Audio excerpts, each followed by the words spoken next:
Hello, I'm Elizabeth Moss, the Chief Operating Officer for the Clinical Research Network East Midlands.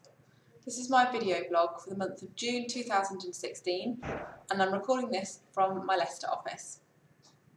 Firstly, apologies that it's been a few months since I've uploaded a video blog. I've had a few technical problems which I think now have been overcome.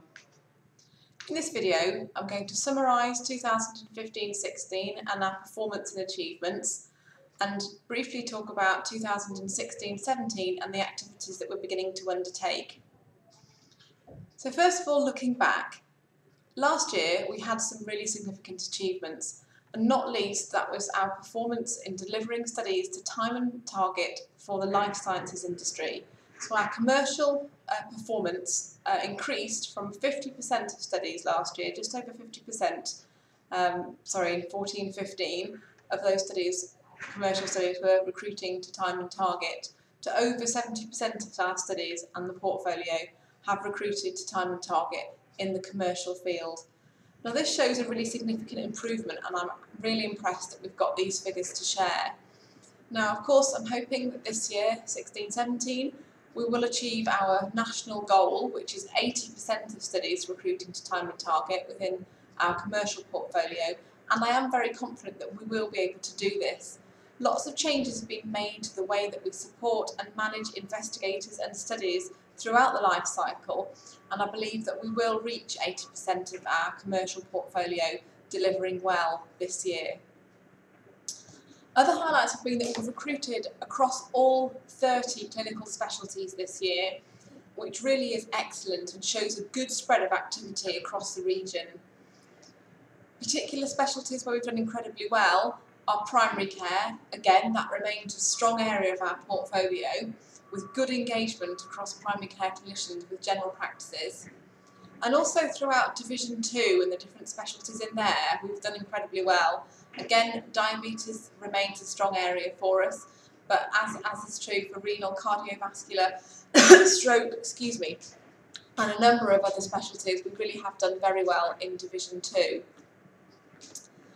Other highlights, I suppose, or activities that we've done this year, is we've spent a lot of time investing in and training on our local portfolio management system, that's EDGE, and that's going to allow us next year to have a much clearer set of performance data for the studies in our region, what's doing well, where, are there any problems, addressing them early, supporting sites that aren't doing so well because we'll have real-time data. And it's been great that our partners have really engaged with this activity, and so we're getting a much higher level of confidence about the kinds of information we're going to be able to have, the intelligence to make sensible decisions and support organisations and researchers.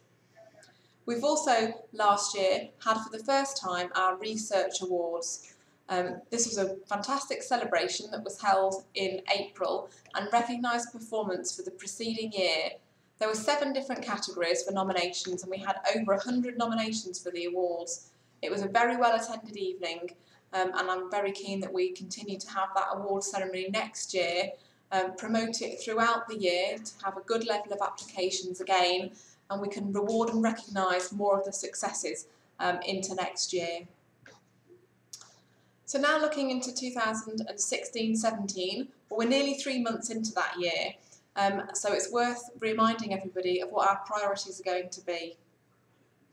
Recruitment will always be an area that we are quite strongly performance managed on by our National Institute for Health Research Coordinating Centre, and that won't be any different this year. However, it's not just about recruiting patients into studies, it's about making sure that studies are performing well to time and target. So we're delivering on those studies in a way that we said that we would at the beginning of the studies. They're progressing well. We get 50% through the study in terms of time, and we'll have expected to have recruited 50% of the participants of that study. So that's what time and target is all about. And although we know that nationally the study pipeline isn't as strong in some specialties as it has been, and we know that the average participant numbers for a given research study is falling, if we can continue to deliver the studies we have to time and target, that will stand us in a very good stead for this year when it comes to spending review and understanding budgets for next year. So recruitment is important, but delivery of those studies to time and target will also be key.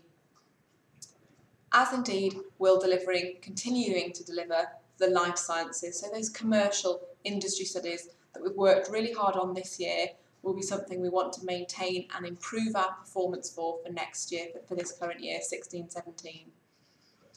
Many of you are aware we have had an uplift in our budget this year, not a big one, but nonetheless it means that our region has fared very well when it came to the budget.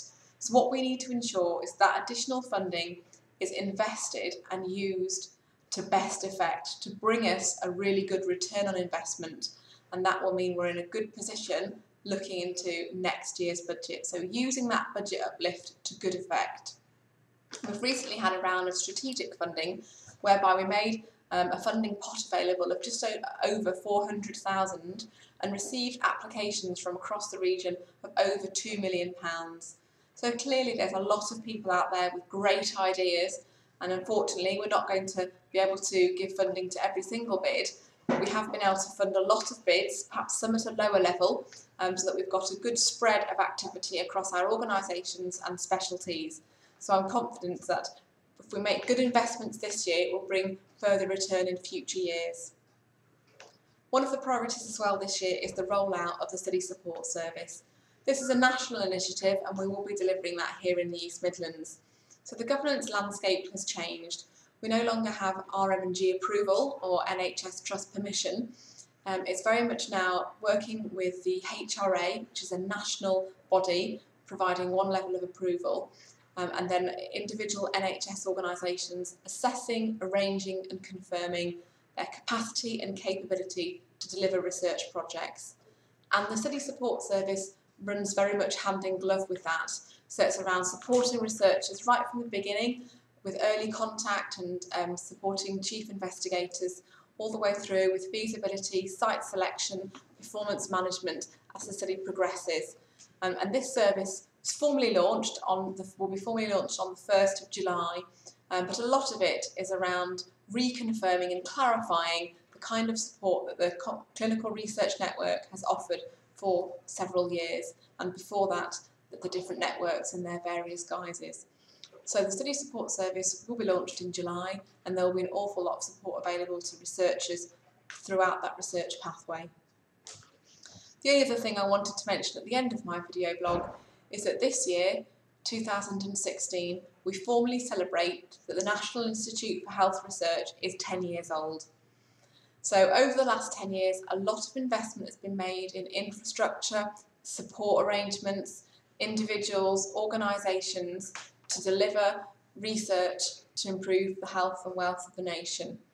So this year we will be recognising and celebrating that with all of our NIHR partner organisations across the region, and there will be a formal event on the 6th of October in Leicester to celebrate the NIHR in the East Midlands over the last 10 years, looking at the various achievements that have occurred, the impacts, and then looking forward for the next 5 to 10 years, what we can expect in terms of world-class, life-changing research in the East Midlands. More information I'm sure will follow, but please put the 6th of October in your diaries. Thank you.